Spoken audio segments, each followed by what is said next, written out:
اگر آپ پچھلے کچھ سالوں سے خبروں پر نظر رکھے ہوئے ہیں تو آپ نے محسوس کیا ہوگا کہ امریکہ اور چین کے تعلقات ایک بالکل ہی نئی اور خطرناک نہج پر پہنچ چکے ہیں۔ جی اور اس ساری کشیدگی کے بیچ میں ہے تائیوان۔ بالکل۔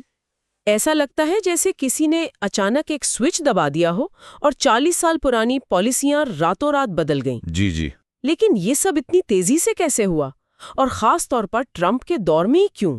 ہمارے پاس آج ایک کتاب ہے جو دعویٰ کرتی ہے کہ اس کا جواب واشنگٹن کے تھنک ٹینکس میں نہیں بلکہ کہیں اور ہے۔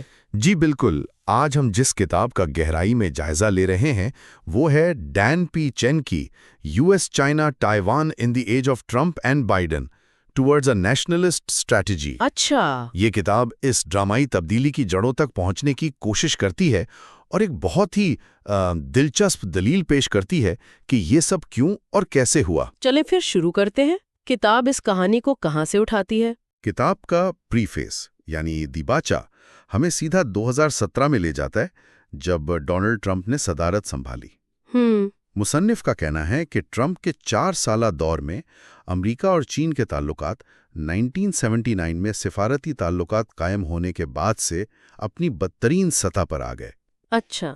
اس کی شروعات ٹرمپ انتظامیہ کی 2017 کی نیشنل سیکیورٹی اسٹریٹجی سے ہوئی، جس میں پہلی بار چین کو کھل کر ایک ریویژنسٹ پاور کہا گیا۔ یعنی ایک ایسی طاقت جو موجودہ عالمی نظام کو بدلنا چاہتی ہے؟ جی، اور ساتھ ہی اسے اسٹریٹیجک کمپٹیٹر یعنی اسٹریٹیجک حریف بھی قرار دیا گیا۔ یہ بہت بڑی تبدیلی تھی، کیونکہ اس سے پہلے تک تو امریکہ کی پالیسی چین کو عالمی نظام کا حصہ بنانے کی تھی۔ بالکل۔ لیکن یہ حیران کن ہے کہ اس معاملے پر ڈیموکریٹس اور ریپبلکنز میں بھی اتفاق رائے تھا۔ آج کل کے سیاسی ماحول میں یہ تقریباً ناممکن لگتا ہے۔ آپ نے بالکل صحیح نقطہ اٹھایا۔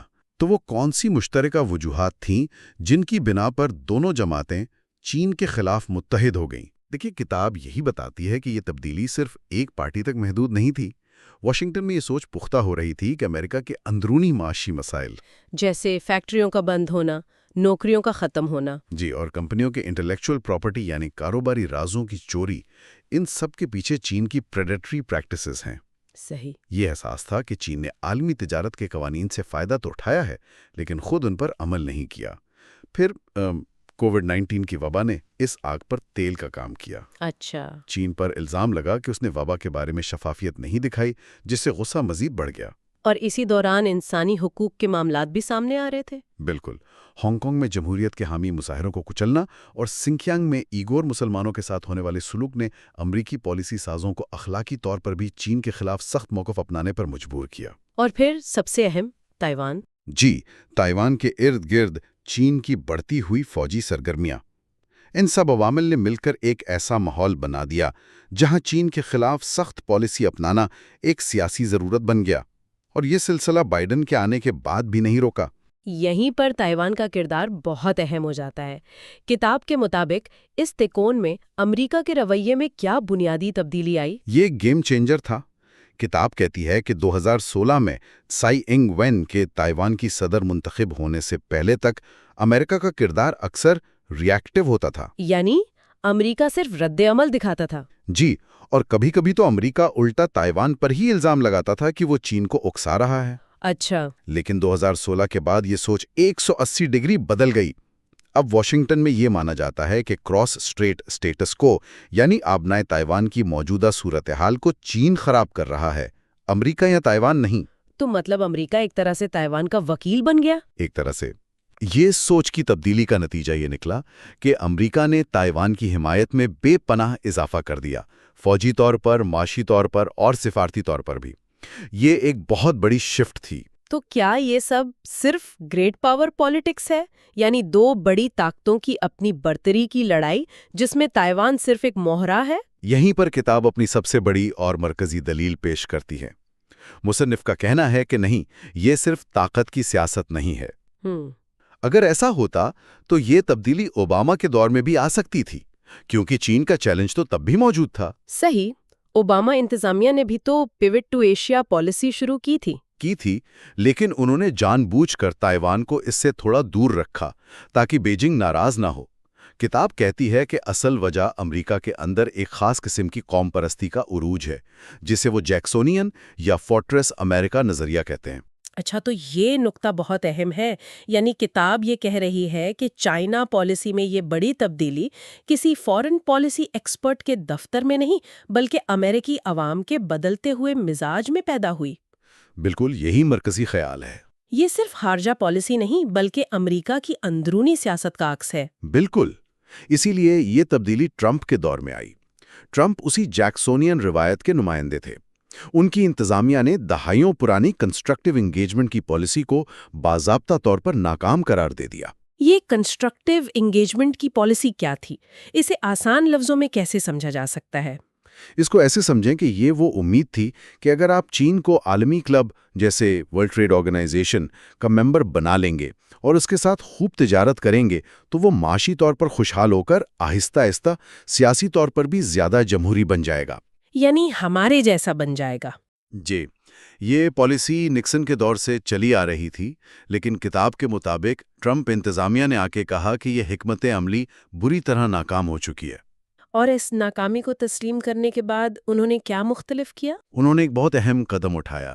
صدر ریگن کے دور کی 6 ایشورنس کو، جو پہلے ایک غیر رسمی یقین دہانی سمجھی جاتی تھیں، باضابطہ طور پر امریکہ کی ون چائنا پالیسی کا حصہ بنا دیا گیا۔ ایک منٹ، یہ 6 ایشورنسز کیا ہیں اور انہیں پالیسی کا حصہ بنانے سے عملی طور پر کیا فرق پڑا؟ جی، اس کا مطلب یہ تھا کہ دیکھیں، یہ 6 یقین دہانیاں دراصل ریگن نے تائیوان کو دی تھیں، جن میں یہ وعدے شامل تھے کہ امریکہ تائیوان کو ہتھیاروں کی فروخت پر کوئی تاریخ مقرر نہیں کرے گا۔ اچھا، اس بارے میں چین سے مشورہ نہیں کرے گا اور تائیوان پر اپنی خود مختاری پر چین سے مذاکرات کے لیے دباؤ نہیں ڈالے گا۔ تو اس کا مطلب یہ ہوا کہ امریکہ اب چین کی پرواہ کیے بغیر تائیوان کے ساتھ تعلقات کو مزید گہرا کر سکتا تھا؟ بالکل، اور سب سے دلچسپ بات یہ ہے کہ بائیڈن انتظامیہ نے بھی اسی نئی پالیسی کو نہ صرف جاری رکھا بلکہ مزید مضبوط کیا ہے۔ تو یہ واقعی ایک بڑی تبدیلی ہے، لیکن سوال وہیں کا وہیں ہے کہ یہ سب ٹرمپ کے دور میں ہی کیوں ہوا؟ کتاب میں جان بولٹن کی ایک کہانی ہے جو اس معاملے کو اور بھی دلچسپ بنا دیتی ہے۔ جی، کیونکہ اس کے مطابق ٹرمپ کو خود تائیوان کی کوئی خاص پرواہ نہیں تھی، تو پھر یہ سب کیسے ہوا؟ بالکل، اور یہیں سے ہم کتاب کے چیپٹر 1 میں داخل ہوتے ہیں، جس کا عنوان ہے U S nationalism and interests. ٹھیک ہے۔ یہ باب اسی تضاد کو کھولتا ہے۔ کتاب بتاتی ہے کہ ٹرمپ کی چین پالیسی شروع میں صرف اور صرف تجارت پر مرکوز تھی۔ ان کا رویہ مکمل طور پر ٹرانزیکشنل تھا، یعنی میرے لیے اس میں کیا ہے؟ اور جان بولٹن کی وہ مشہور کہانی کیا ہے؟ کتاب میں ٹرمپ کے سابق قومی سلامتی کے مشیر جان بولٹن کی یادداشتوں کا حوالہ دیا گیا ہے۔ بولٹن لکھتے ہیں کہ ایک میٹنگ میں ٹرمپ نے تائیوان کی اہمیت کو مسترد کرتے ہوئے اپنے شارپی پین کی نوک کی طرف اشارے کیا اور کہا، یہ تائیوان ہے۔ صرف پین کی نوک؟ جی، اور پھر اوول آفس کے بڑے ڈیسک، ریزولوٹ ڈیسک کی طرف اشارہ کر کے کہا، اور یہ چین ہے۔ مطلب یہ ہے کہ تائیوان چین کے مقابلے میں بالکل غیر اہم ہے۔ واہ، یہ شارپی والی بات تو ناقابل یقین ہے۔ میں ہمیشہ سوچتی تھی کہ چین کے خلاف سخت موقف ٹرمپ کا ذاتی منصوبہ تھا، لیکن یہ کہانی تو بتاتی ہے کہ وہ شاید صرف ایک چہرہ تھے اور اصل کھیل ان کی ٹیم کے قوم پرست اہلکار کھیل رہے تھے۔ یہ تو پوری تصویر ہی بدل دیتی ہے۔ جی، کتاب کا استدلال یہی ہے۔ اگر پالیسی صرف ٹرمپ پر منحصر ہوتی تو شاید یہ کبھی نہ بنتی۔ اچھا، لیکن ان کی انتظامیہ چین پر سخت موقف رکھنے والے قوم پرستوں سے بھری ہوئی تھیں، جیسے نائب صدر Mike Pence, secretary of state Mike Pompeo اور خاص طور پر وائٹ ہاؤس کے تجارتی مشیر پیٹر نوارو۔ تو ان لوگوں نے ایک ہول آف گورنمنٹ اپروچ اپنائی؟ بالکل، یعنی حکومت کے ہر محکمے نے مل کر چین کے خلاف ایک مربوط اور مسلسل سخت پالیسی پر کام کیا، چاہے وہ جنوبی بحر چین کا معاملہ ہو، ہواوے جیسی کمپنیوں پر پابندیاں ہوں، یا تائیوان کو F-16 لڑاکا طیاروں کی فروخت ہو۔ تو کتاب یہ کہہ رہی ہے کہ یہ تبدیلی اتنی گہری تھی کہ ٹرمپ کے جانے کے بعد بھی ختم نہیں ہوئی۔ بائیڈن انتظامیہ نے اس پالیسی کو کیوں جاری رکھا؟ کیونکہ یہ تبدیلی کسی ایک شخص کی نہیں، بلکہ پورے امریکی سیاسی نظام کی سوچ میں آئی تھی۔ کتاب واضح کرتی ہے کہ یہ ایک بائی پارٹیزن یعنی دو طرفہ شفٹ ہے۔ صحیح۔ بائیڈن انتظامیہ کے اہم ترین ایشیا ایکسپرٹس جیسے کرٹ کیمبل اور رش دوشی بھی اپنی تحریروں میں عرصے سے یہی کہہ رہے تھے کہ چین کے ساتھ انگیجمنٹ کی پرانی پالیسی ناکام ہو چکی ہے۔ اچھا۔ ان کے نزدیک چین کا مقصد صرف امیر ہونا نہیں، بلکہ امریکی قیادت والے لبرل عالمی نظام کو چیلنج کرنا اور اس کی جگہ لینا ہے۔ تو مصنف کا مرکزی سوال یہی بنتا ہے کہ یہ تبدیلی اب کیوں آئی؟ جی، اور اس کا جواب وہ امریکی قوم پرستی کی دو مختلف روایات کا موازنہ کر کے دیتے ہیں۔ یہ کون سی دو روایات ہیں؟ کتاب دو امریکی خارجہ پالیسی کے نظریات کا ذکر کرتی ہے۔ ایک ہے ولسونین انٹرنیشنلزم اور دوسری جیکسونین نیشنلزم۔ جی۔ ولسونین سوچ، جس کا نام صدر ووڈرو ولسن کے نام پر ہے، وہ عالمگیریت، آزاد تجارت اور اقوام متحدہ جیسے اداروں پر یقین رکھتی ہے۔ اور جیکسونین سوچ؟ جیکسونین سوچ کا نام صدر اینڈریو جیکسن کے نام پر ہے، اور یہ امریکہ فرسٹ کے نعرے کی حقیقی روح ہے۔ یہ عام امریکی شہریوں کے معاشی اور جسمانی تحفظ کو سب سے زیادہ اہمیت دیتی ہے، یعنی عالمی ذمہ داریوں سے محتاط رہتی ہے۔ بالکل۔ اور کتاب کے مطابق ٹرمپ اسی جیکسونین روایت کے جدید دور کے سب سے بڑے نمائندے تھے۔ یہ ولسونین بنام جیکسونین فریم ورک دلچسپ ہے، لیکن کیا یہ تھوڑا زیادہ سادہ نہیں؟ کیا پالیسی صرف نظریات سے بنتی ہے؟ معاشی دباؤ اور فوجی حقائق کا اس میں کتنا کردار تھا؟ یہ ایک بہت اہم سوال ہے۔ دیکھیں، کتاب یہ نہیں کہتی کہ معاشی یا فوجی حقائق اہم نہیں تھے۔ ظاہر ہے چین کی بڑھتی ہوئی طاقت ہی اس ساری بحث کی وجہ ہے، لیکن کتاب کا نقطہ یہ ہے کہ ان حقائق کی تشریح کیسے کی جائے اور ان پر رد عمل کیا ہو، یہ فیصلہ نظریات پر منحصر ہوتا ہے۔ اچھا۔ چین کا چیلنج تو 2010 میں بھی تھا، لیکن اس وقت ولسونین سوچ غالب تھی، جس کا جواب تھا مزید انگیجمنٹ کرو۔ 2017 تک جیکسونین سوچ نے غلبہ حاصل کر لیا تھا، جس کا جواب تھا مقابلہ کرو اور امریکہ کو پہلے رکھو۔ تو اگر ٹرمپ جیکسونین تھے تو پھر بائیڈن کو ہم کس کیٹیگری میں رکھیں گے؟ وہ تو اتحادیوں اور عالمی اداروں کی بات کرتے ہیں، جو کہ ولسونین لگتا ہے۔ یہیں پر کتاب ایک نیا اور دلچسپ تصور متعارف کراتی ہے۔ وہ بائیڈن کی پالیسی کو ایک ہائبرڈ ماڈل کہتی ہے، multi lateral nationalism. Multi lateral nationalism? تو بائیڈن کتاب کے مطابق ایک ہی وقت میں دونوں کشتیوں میں سوار ہونے کی کوشش کر رہے ہیں، یعنی امریکہ فرسٹ لیکن دوستوں کے ساتھ مل کر؟ بالکل یہی۔ اس کا مطلب ہے کہ اتحادیوں کے ساتھ مل کر کام کرنا، جو کہ ولسونین پہلو ہے، لیکن اس اتحاد کا بنیادی مقصد امریکی قومی مفادات، خاص طور پر امریکی مڈل کلاس کے معاشی فائدے کو یقینی بنانا ہے، جو کہ جیکسونین پہلو ہے۔ صحیح۔ مثال کے طور پر ٹرمپ نے چین پر اکیلے ٹیرف لگائے، جبکہ بائیڈن اتحادیوں کے ساتھ مل کر چین پر ٹیکنالوجی کی برآمدات پر پابندیاں لگا رہے ہیں۔ مقصد دونوں کا چین سے مقابلہ کرنا ہے، لیکن طریقہ کار مختلف ہے۔ یہ فریم ورک واقعی اس پوری تبدیلی کو سمجھنے میں بہت مدد دیتا ہے۔ تو آئیے اب ہم باب 2 پر بات کرتے ہیں، جس کا عنوان ہے امریکہ اور عوامی جمہوریہ چین کے درمیان بڑھتی ہوئی مسابقت۔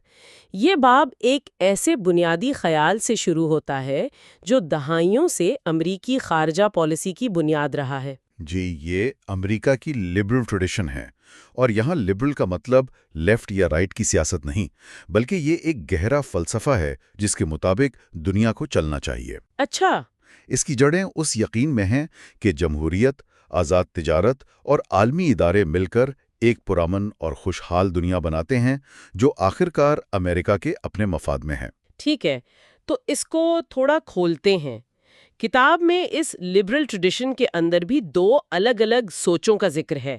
ایک ہے پرومسڈ لینڈ اور دوسری ہے کروسیڈر سٹیٹ۔ یہ کیا ہیں؟ یہ اس روایت کے اندر ایک بنیادی کشمکش کو ظاہر کرتی ہیں۔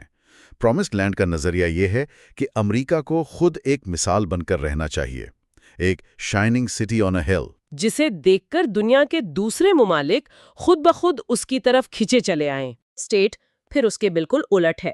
جی ہاں، کروسیڈر سٹیٹ کی سوچ یہ ہے کہ امریکہ کا یہ مشن ہے کہ وہ دنیا بھر میں جمہوریت اور اپنی اقدار کو فعال طور پر پھیلائے، چاہے اس کے لیے طاقت کا استعمال ہی کیوں نہ کرنا پڑے۔ یہ تو امریکی خارجہ پالیسی کا ایک بنیادی تضاد ہے۔ یعنی کیا ہم صرف ایک روشن مثال بن کر رہیں یا دنیا کو بدلنے نکل پڑیں؟ اور مجھے لگتا ہے چین کے معاملے میں یہ کشمکش بار بار نظر آتی ہے۔ یقیناً 18ویں صدی سے یہی امید رہی کہ امریکہ چین کو ایک جدید لبرل ڈیموکریسی بننے میں مدد کرے گا، لیکن جیسا کہ کتاب میں ڈیوڈ شمباک کا حوالہ ہے، جب بھی چین نے امریکی توقعات کے مطابق خود کو نہیں بدلا تو امریکہ میں شدید مایوسی کی لہر دوڑ گئی۔ اور سرد جنگ کے خاتمے کے بعد تو اینڈ آف ہسٹری کے نظریے نے اس امید کو اور بھی ہوا دی ہوگی۔ بہت زیادہ۔ یہ سوچ پختہ ہو گئی کہ اب تو چین لازماً جمہوریت کی طرف بڑھے گا۔ اور اسی سوچ نے تعمیری مشغولیت یعنی کنسٹرکٹیو انگیجمنٹ کی پالیسی کو جنم دیا۔ اس کا بنیادی خیال کیا تھا؟ خیال یہ تھا کہ چین کو عالمی اقتصادی نظام جیسے ورلڈ ٹریڈ آرگنائزیشن میں شامل کیا جائے۔ اچھا۔ امید یہ تھی کہ جب چین عالمی اصولوں اور اداروں کے جال میں پھنس جائے گا تو وہ ایک ذمہ دار ملک بن جائے گا اور اس کا جارحانہ رویہ خود بخود قابو میں آ جائے گا۔ اسے گلیور اسٹریٹجی بھی کہا گیا، جیسے چھوٹے چھوٹے لوگوں نے ایک دیو کو رسیوں سے باندھ دیا تھا۔ یعنی اس کی اپنی معاشی کامیابی ہی اس کے لیے ایک زنجیر بن جائے گی۔ لیکن کیا سب اس سے متفق تھے؟ نہیں، شروع سے ہی کچھ ناقدین تھے جو خبردار کرتے رہے۔ ان کا کہنا تھا کہ یہ سب ایک دھوکہ ہے۔ وہ کیا کہتے تھے؟ ان کا کہنا تھا کہ چین صرف وقت حاصل کر رہا ہے تاکہ وہ اپنی معاشی، فوجی اور تکنیکی طاقت کو چپ چاپ بڑھا سکے، اور جب وہ کافی طاقتور ہو جائے گا تو اس کے اصل قوم پرستانہ عزائم سامنے آئیں گے۔ کتاب پھر نکسن سے لے کر اوباما تک امریکی صدور کا جائزہ لیتی ہے۔ انگیجمنٹ کی پالیسی تو سب نے اپنائی، لیکن کیا اس کے پیچھے سوچ ایک ہی تھی؟ نہیں، وجوہات بدلتی رہیں۔ نکسن اور ریگن کے دور میں چین کے ساتھ انگیجمنٹ کا بنیادی مقصد سوویت یونین کا مقابلہ کرنا تھا۔ یہ کسنجر کی مشہور ٹرائی اینگولر ڈپلومیسی کا حصہ تھا۔ یعنی چین اس وقت ایک مہرہ تھا سوویت یونین کے خلاف شطرنج کی بساط پر۔ ہاں، لیکن جب سوویت یونین ہی نہیں رہا تو اس رشتے کی بنیاد ہی ختم ہو گئی ہوگی۔ بالکل۔ اسی لیے کلنٹن اور بش جیسے صدور کے دور میں انگیجمنٹ کا مقصد بدل گیا۔ اب فوکس چین کو عالمی اداروں میں ضم کرنے پر تھا تاکہ وہ معاشی طور پر خوشحال ہو۔ اور پھر امید کے مطابق سیاسی طور پر بھی لبرل بن جائے۔ جی، یہی امید تھی۔ کتاب میں ایک ایسی بات کا بھی ذکر ہے جو آج بھی سیاست میں نظر آتی ہے۔ الیکشن سے پہلے کچھ اور، الیکشن کے بعد کچھ اور۔ چین کے معاملے میں یہ ہمیشہ سے ہوتا آیا ہے۔ جی، یہ ایک مستقل پیٹرن رہا ہے۔ صدارتی امیدوار اپنی مہم کے دوران چین پر بہت سخت تنقید کرتے تھے، انسانی حقوق کا مسئلہ اٹھاتے تھے اور موجودہ صدر پر بیجنگ کے قصابوں کے ساتھ نرمی برتنے کا الزام لگاتے۔ لیکن جیسی وہ اوول آفس میں پہنچتے، وہ اسی انگیجمنٹ کی پالیسی پر واپس آ جاتے تھے۔ رونلڈ ریگن نے تائیوان سے سرکاری تعلقات بحال کرنے کا وعدہ کیا، لیکن صدر بن کر پیچھے ہٹ گئے۔ بل کلنٹن نے بھی یہی کیا۔ کیوں؟ عملی حقیقت کیا تھی؟ عملی حقیقت یہ تھی کہ چین کے ساتھ تعاون تصادم سے کہیں زیادہ فائدہ مند سمجھا جاتا تھا۔ تو اوباما کے دور تک پالیسی کا بنیادی ڈھانچہ وہی رہا، چاہے اس میں تھوڑی بہت ترمیم ہوتی رہی۔ 40 سال سے ایک ہی سمت میں سفر ہو رہا تھا، لیکن پھر ایک ایسی تبدیلی آئی جس نے اس پورے جہاز کا رخ ہی موڑ دیا۔ Donald Trump. صحیح۔ ٹرمپ کا امریکا فرسٹ ویژن اشروں پرانی امریکی خارجہ پالیسی سے ایک مکمل بریک تھا۔ یہ مرکنٹلزم، یک طرفہ ڈپلومیسی اور قوم پرستی پر مبنی تھا۔ ایک فورٹریس امریکہ یعنی قلعہ بند امریکہ کا تصور، بالکل، جہاں عالمی ذمہ داریوں کو ایک بوجھ سمجھا جاتا تھا۔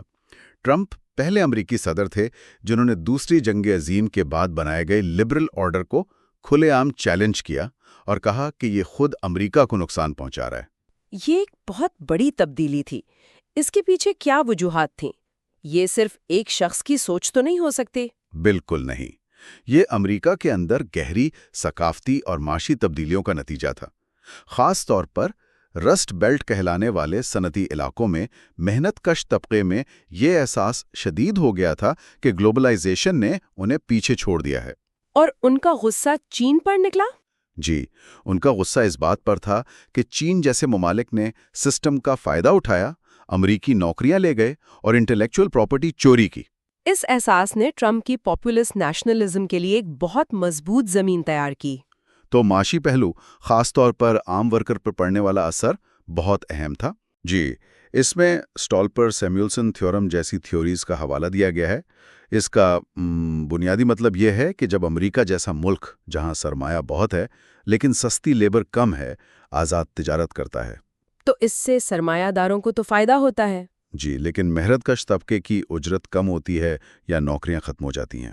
تو اس تھیوری کا مطلب یہ ہوا کہ اگر آپ ایک ایسی فیکٹری ہیں جو مہنگے روبوٹس استعمال کرتی ہے تو گلوبلائزیشن آپ کے لیے بہترین ہے، لیکن اگر آپ وہ مزدور ہیں جس کی نوکری وہ روبوٹ یا کسی دوسرے ملک کا سستا مزدور لے سکتا ہے تو یہ پالیسی آپ کے لیے تباہی ہے، اور اسی سوچ رسٹ بیلٹ میں غصے کی وجہ بنی۔ بالکل یہی بات ہے، اور اس معاشی عدم تحفظ نے چین کے بارے میں پوری بحث کا رخ بدل دیا۔ چین کے ساتھ انگیجمنٹ، جسے کبھی ایک عظیم کامیابی سمجھا جاتا تھا، اب ایک ناکام خارجہ پالیسی کی سب سے بڑی مثال بن گئی۔ یہاں تک کہ ٹرمپ کے ٹریڈ نمائندے رابرٹ لائٹ ہائزر نے تو چین کے WTO میں داخلے کو امریکی ورکرز کے لیے تاریخ کی سب سے بڑی غلطی قرار دے دیا۔ جی، اور صرف وہی نہیں، انگیجمنٹ کے سب سے بڑے حامی یعنی بڑی کمپنیاں اور بزنس لابیز، وہ بھی اب اس کے خلاف ہو رہی تھیں۔ یہ تو بہت بڑی بات ہے۔ اس کا مطلب ہے کہ واشنگٹن میں اتفاق رائے پوری طرح بدل رہا تھا۔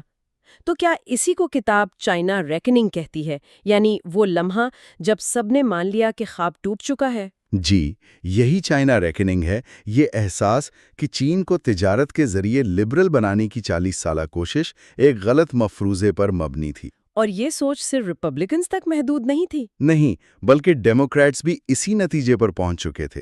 انگیجمنٹ کی پالیسی کو اب لبرل سادہ لوہی یا لبرل نیویٹی کہا جانے لگا۔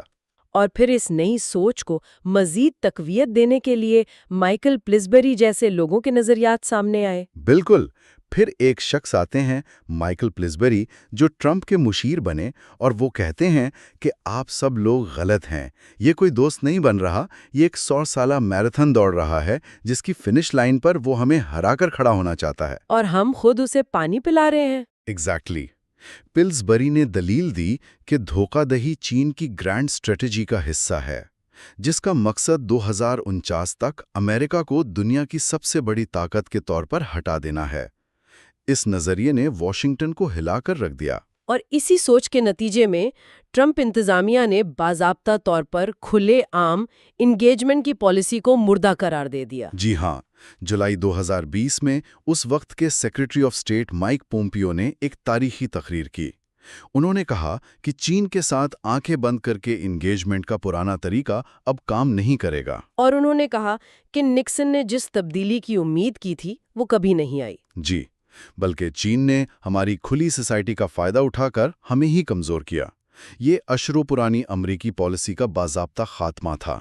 ٹرمپ کے بعد بائیڈن انتظامیہ امریکہ واپس آ گیا ہے کہ نعرے کے ساتھ آئی، تو کیا اس کا مطلب یہ تھا کہ ہم انگیجمنٹ کی پرانی پالیسی کی طرف واپس جا رہے ہیں؟ بالکل نہیں۔ کتاب واضح کرتی ہے کہ بائیڈن انتظامیہ بھی ٹرمپ کے اس بنیادی نتیجے سے متفق ہے کہ چین امریکہ کے لیے ایک طویل مدتی اسٹریٹجک حریف ہے۔ صدر بائیڈن نے خود بھی تو کہا ہے کہ ہم چین کے ساتھ شدید مقابلے کے لیے تیار ہیں۔ جی، کئی بار کہا ہے۔ تو پھر فرق کیا ہے؟ اگر مقابلہ ہی کرنا ہے تو بائیڈن اور ٹرمپ کی پالیسی میں کیا بنیادی فرق ہے؟ اصل فرق کیسے کا ہے، طریقہ کار اور حکمت عملی کا۔ ٹرمپ کا طریقہ امریکہ فرسٹ اور یک طرفہ تھا، جس میں وہ اتحادیوں کو بھی اپنا حریف سمجھتے تھے۔ صحیح۔ بائیڈن کا نقطہ نظر، جسے کتاب ملٹی لیٹرل نیشنلزم کہتی ہے، اس کے بالکل برعکس ہے۔ اس کا زور اس بات پر ہے کہ چین کا مقابلہ اکیلے نہیں کیا جا سکتا۔ اس کے لیے امریکہ کو اپنے جمہوری اتحادیوں جیسے یورپ، جاپان اور آسٹریلیا کے ساتھ مل کر ایک متحدہ محاذ بنانا ہوگا۔ جی، طاقت اتحاد میں حوالہ اصول۔ خیال یہ ہے کہ جب امریکہ اور اس کے اتحادی، جن کی مجموعی معیشت اور فوجی طاقت چین سے کہیں زیادہ ہے، مل کر بات کریں گے تو وہ چین پر زیادہ مؤثر طریقے سے دباؤ ڈال سکیں گے۔ تو اس نئی حکمت عملی کے اہم ستون کیا ہیں؟ پہلا، بڑی طاقتوں کے مقابلے یعنی چین اور روس پر پوری توجہ مرکوز رکھنا۔ دوسرا، موسمیاتی تبدیلی اور وبائی امراض جیسے عالمی چیلنجز سے نمٹنے کے لیے عالمی اداروں کو دوبارہ مضبوط کرنا۔ اچھا۔ تیسرا، تجارتی معاہدوں کو امریکی ورکرز کے مفادات کے تحفظ کے نقطہ نظر سے دیکھنا۔ اور چوتھا، جو شاید سب سے اہم ہے، جمہوری اقدار کے لیے کھڑا ہونا، لیکن انہیں دوسروں پر مسلط کرنے کی کوشش نہ کرنا۔ یعنی کروسیڈر بننے سے گریز کرنا۔ یہ آخری نقطہ بہت اہم لگتا ہے کیونکہ یہ واپس اسی پرومسڈ لینڈ والے نظریے کی طرف جاتا ہے۔ بالکل، بائیڈن انتظامیہ کا موقف ہے کہ چین سے مؤثر طریقے سے مقابلہ کرنے کے لیے امریکہ کو پہلے اپنے گھر کو ٹھیک کرنا ہوگا۔ ایک منقسم اور اندرونی طور پر کمزور امریکہ عالمی سطح پر قیادت نہیں کر سکتا۔ تو اسی لیے جمہوریت کی تجدید، انفراسٹرکچر میں سرمایہ کاری اور ٹیکنالوجی کی سپلائی چینز کو محفوظ بنانا اس حکمت عملی کا مرکزی حصہ ہے۔ جی، مقصد یہ ہے کہ دنیا کو عمل سے دکھایا جائے کہ جمہوریت آج بھی آمریت سے بہتر نتائج دے سکتی ہے۔ ڈونلڈ ٹرمپ کی تائیوان کی صدر کو کی گئی ایک کال، جس نے نہ صرف بیجنگ میں خطرے کی گھنٹیاں بجا دیں بلکہ یہ سوال بھی کھڑا کر دیا کہ کیا امریکہ دنیا کے سب سے خطرناک فلیش پوائنٹ پر اپنی پالیسی بدلنے والا ہے؟ اور یہ کوئی معمولی واقعہ نہیں تھا۔ جی، 2 دسمبر 2016 نومنتخب صدر ٹرمپ نے تائیوان کی صدر سائی انگ وین سے براہ راست بات کی۔ مطلب 1979 کے بعد سے ایسا کبھی نہیں ہوا تھا۔ تو سوال یہی ہے کہ اس ایک کال نے امریکہ چین تعلقات میں کیسا بھونچال پیدا کیا؟ یہ واقعی ایک زبردست آغاز ہے۔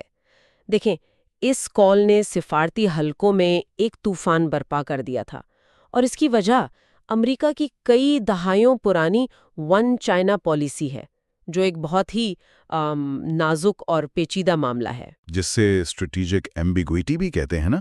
بالکل، اسٹریٹجک ابہام۔ اسے آپ ایک طرح کا سفارتی ٹائٹ روپ واک سمجھ سکتے ہیں۔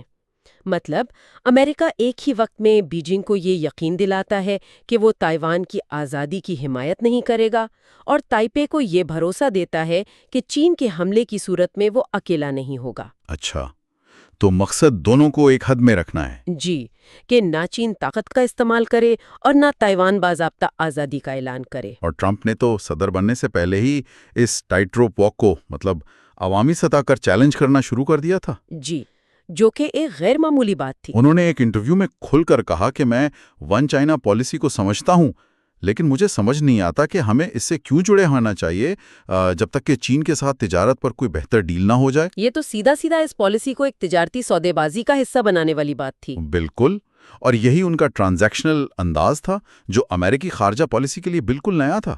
انہوں نے اس سینسٹیو ترین معاملے کو بھی ایک ڈیل کے طور پر دیکھا۔ اس پر صدر اوباما نے انہیں خبردار بھی کیا تھا، میرا خیال۔ جی، انہوں نے کہا تھا کہ یہ آگ سے کھیلنے کے مترادف ہے۔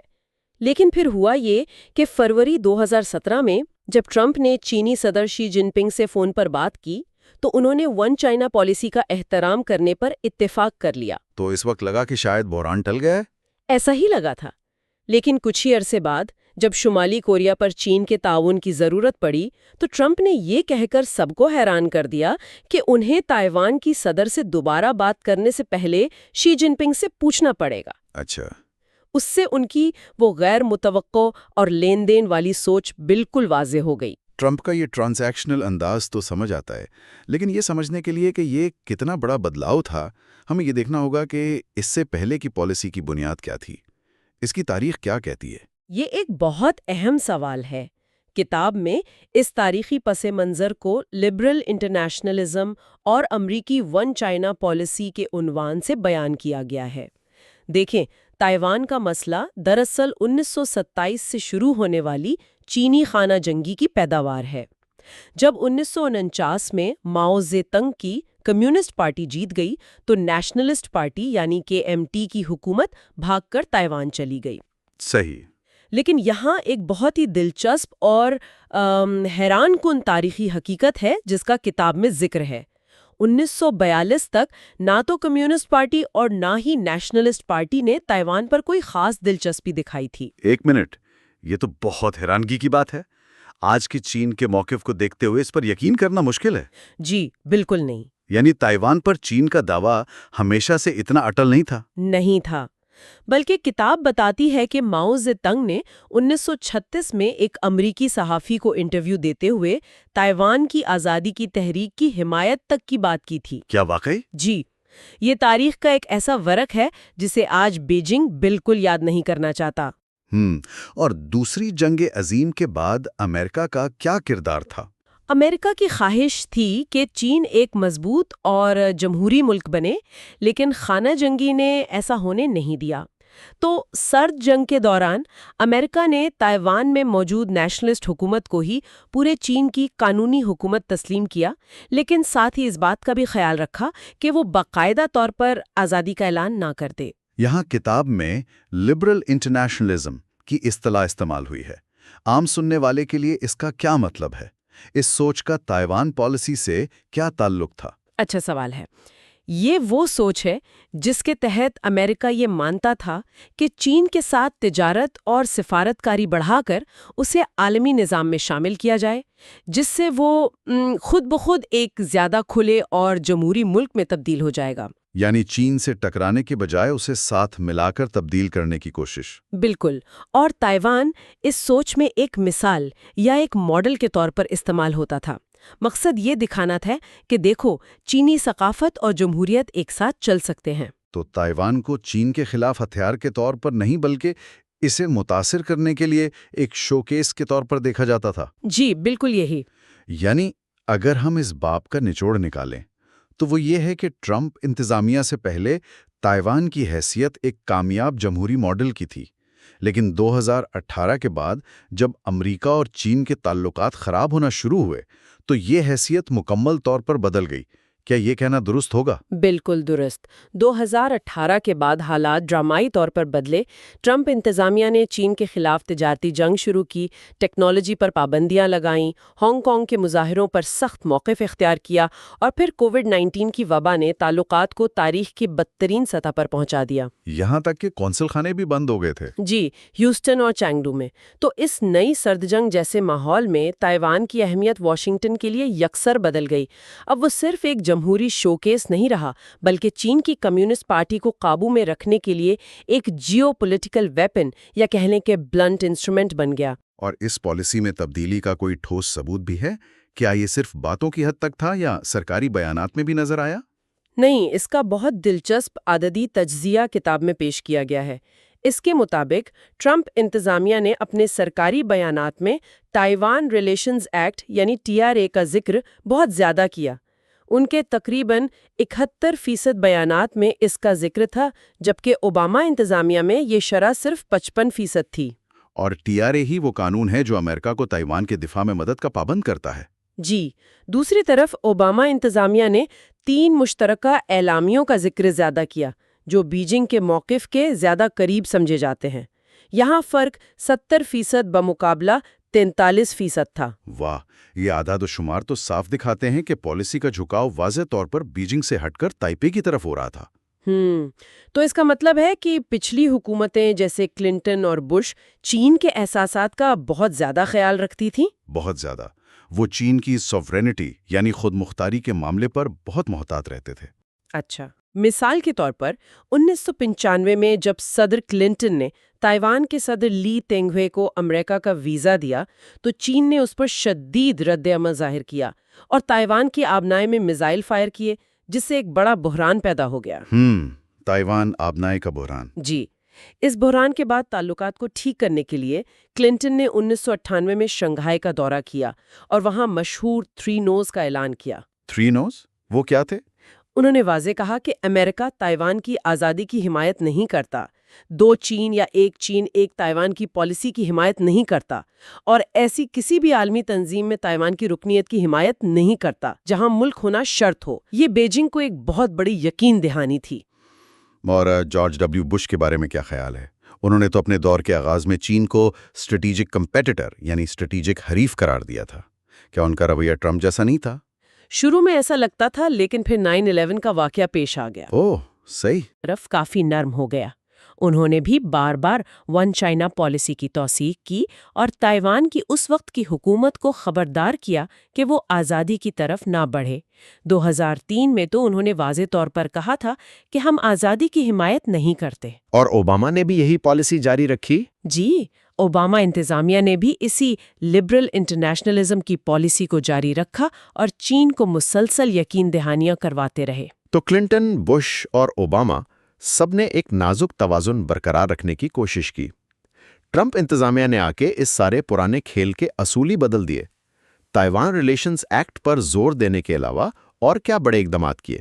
ایک اور بہت بڑی تبدیلی ریگن دور کے 6 یقین دہانیوں یعنی 6 ایشورنسز کو دوبارہ منظر عام پر لانا تھا۔ اچھا، یہ 6 ایشورنسز کیا ہیں؟ کا ذکر کرنے سے کتراتی تھیں تاکہ بیجنگ ناراض نہ ہو۔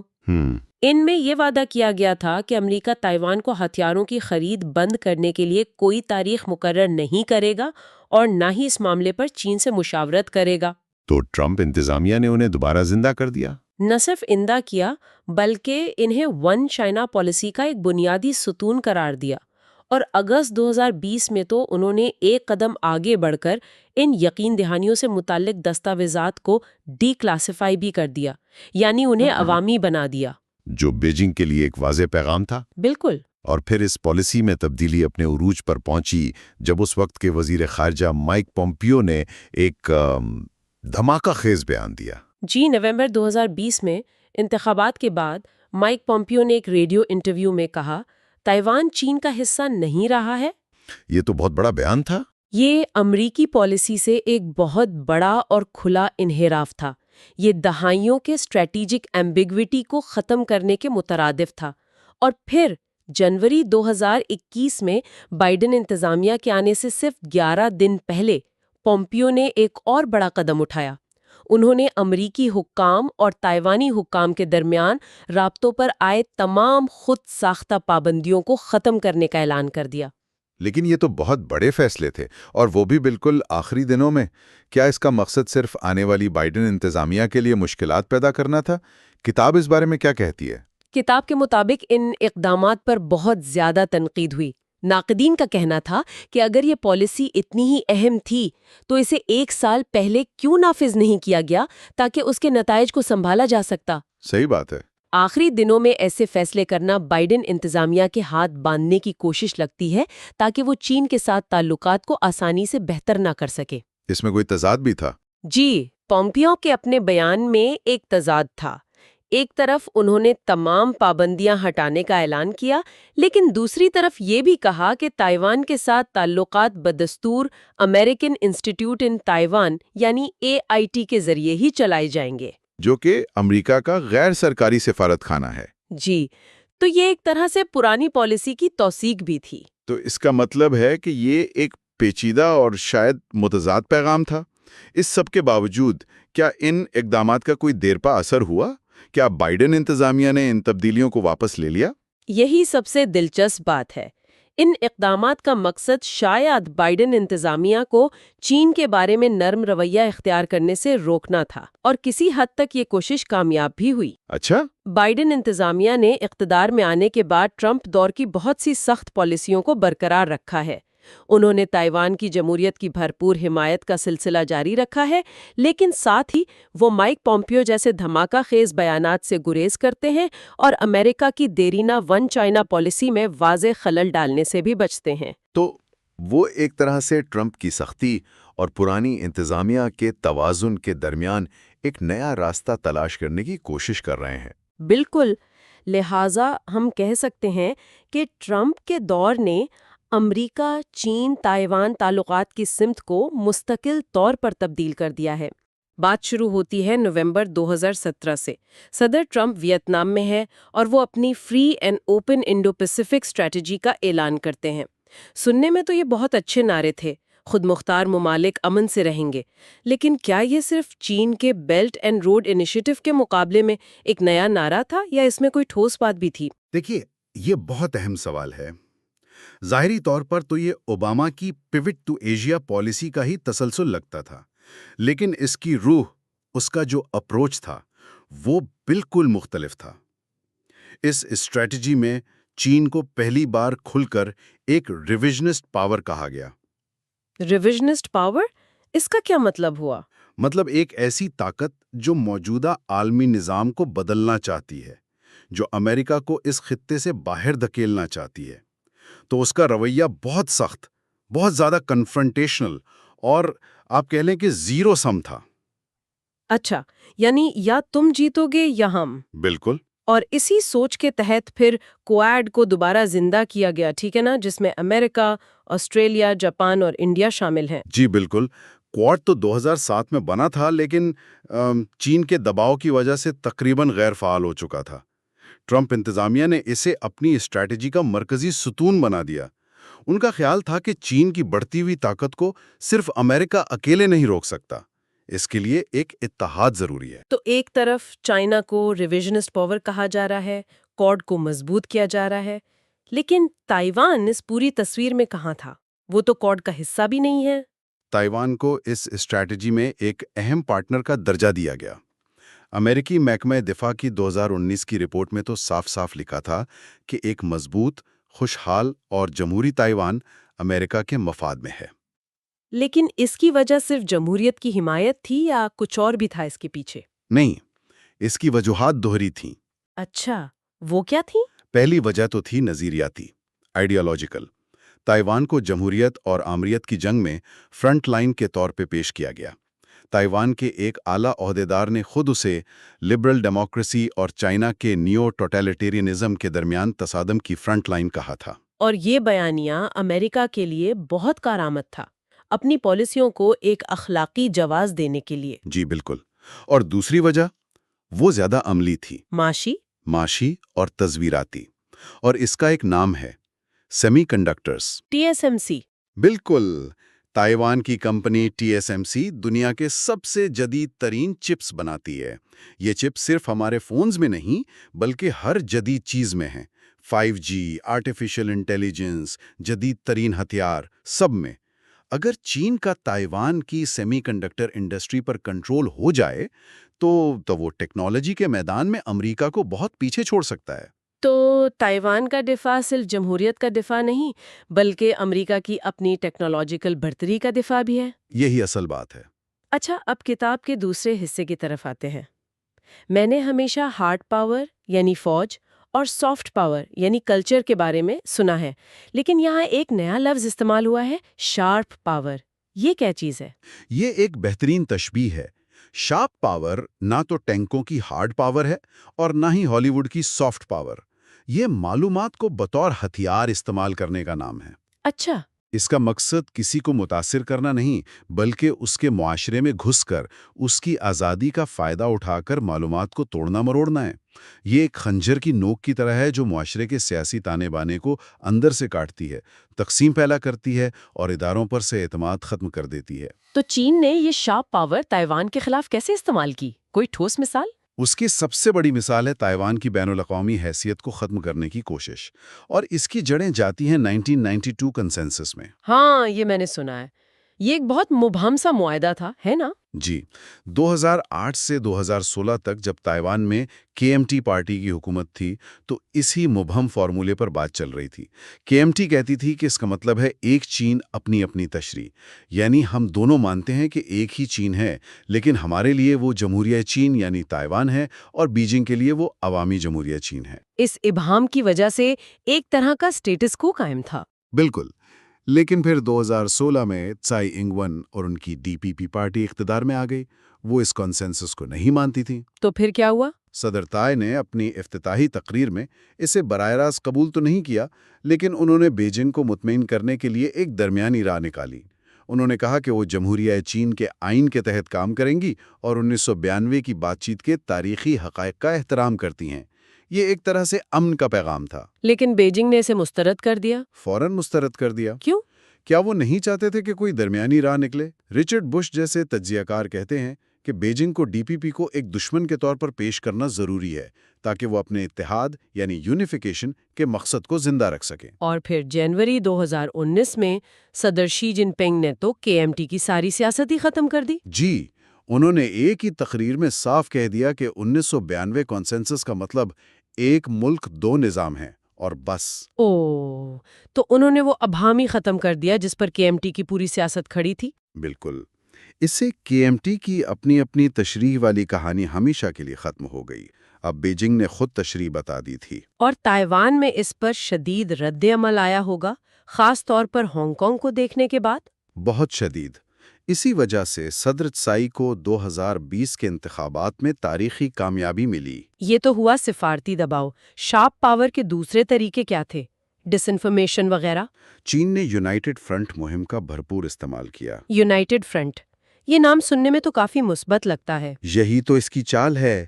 یہ بیجنگ کی پرانی حکمت عملی ہے جس کے تحت وہ دوسرے معاشروں کے مختلف گروہوں، بزنس مین، سیاستدان، میڈیا، حتیٰ کہ جرائم پیشہ گروہوں کو اپنے ساتھ ملاتا ہے۔ تائیوان میں انہوں نے بیجنگ نواز سیاسی جماعتوں اور میڈیا گروپس جیسے وانٹ چائنا ٹائمز کو فنڈنگ دی تاکہ وہ حکومت مخالف پروپیگنڈا پھیلائیں۔ جی، اور سوشل میڈیا پر ہزاروں جعلی اکاؤنٹس کے ذریعے تائیوان کے انتخابات پر اثر انداز ہونے کی کوشش کی۔ اس کی کوئی حالیہ مثال؟ کووڈ-19 وبا کے دوران جب تائیوان اپنی مقامی ویکسین بنا رہا تھا تو چین سے منسلک ایکٹرز نے مہم چلائی کہ یہ ویکسین غیر محفوظ ہے۔ مقصد یہ تھا کہ حکومت پر سے عوام کا اعتماد ختم ہو جائے۔ یہ شارپ پاور کی ایک کلاسک مثال ہے۔ تو چین کے اس دباؤ کے جواب میں امریکہ کا پلے بک کیا تھا؟ انہوں نے اس کا مقابلہ کیسے کیا؟ امریکہ کا جواب کئی محاذوں پر تھا۔ ایک تو انہوں نے تائیوان کے ساتھ سائبر سیکیورٹی میں تعاون بڑھایا۔ Global cooperation and training frame work یعنی GCTF کے ذریعے امریکہ اور تائیوان نے مل کر دوسرے ممالک کو ڈس انفارمیشن کا مقابلہ کرنے کی ٹریننگ دی۔ لیکن سب سے بڑا قدم تو وہ قوانین تھے جو ٹرمپ انتظامیہ کے دوران کانگریس نے منظور کیے۔ جی، وہ سب سے نظر آنے والا قدم تھا۔ کون سے قوانین تھے یہ، اور کیا یہ واقعی مؤثر تھے؟ ان میں سب سے اہم تھا TAPII ایکٹ۔